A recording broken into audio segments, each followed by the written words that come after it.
നമസ്കാരം. ഓരോ വ്യക്തികൾക്കും ഓരോ കഴിവുകൾ ദൈവം നൽകിയിട്ടുണ്ട് എന്ന് പറയുന്നത് വാസ്തവമായ കാര്യമാകുന്നു.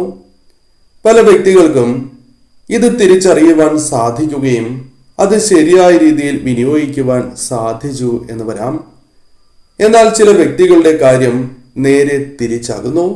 അവർക്ക് കഴിവുണ്ട് എന്ന കാര്യം അവർക്ക് ബോധ്യമുള്ള കാര്യം തന്നെയാകുന്നു. എന്നാൽ ആ കഴിവുകൾ ശരിയായ രീതിയിൽ വിനിയോഗിക്കുവാൻ സാധിക്കണം എന്നില്ല. തന്മൂലം അവർക്ക് ലഭിക്കേണ്ടതായ പ്രശസ്തി, അംഗീകാരങ്ങൾ, ധനപരമായ ഉയർച്ചകൾ, സൗഭാഗ്യങ്ങൾ ജീവിതത്തിൽ നിന്നും നഷ്ടപ്പെട്ടു പോകുന്നതിന് കാരണമായി തീരും. പലരും ഇവരെ നിരുത്സാഹപ്പെടുത്തുവാൻ ഉണ്ടായിരിക്കും എന്നതാണ് മറ്റൊരു സത്യം.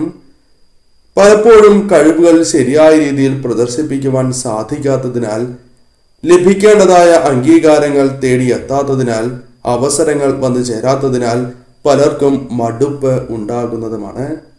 ജ്യോതിഷപ്രകാരം നോക്കുമ്പോൾ വലിയ കഴിവുകൾ ഉണ്ടായിട്ടും രക്ഷപ്പെടാതെ പോകുന്നതായ നക്ഷത്രക്കാരെ കുറിച്ച് പരാമർശമുണ്ട്.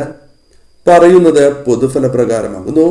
അതിനാൽ ജാതകപ്രകാരം ഈ ഫലങ്ങളിൽ ഏറ്റക്കുറച്ചിലുകൾ വന്ന് ചേരാവുന്നതുമാകുന്നു.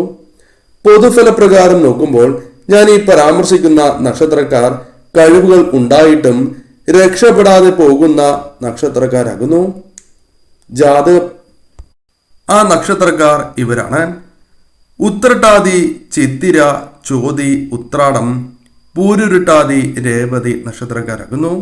മറ്റ് നക്ഷത്രക്കാർക്കും ഇത്തരത്തിൽ സംഭവിക്കാവുന്നതാണ്.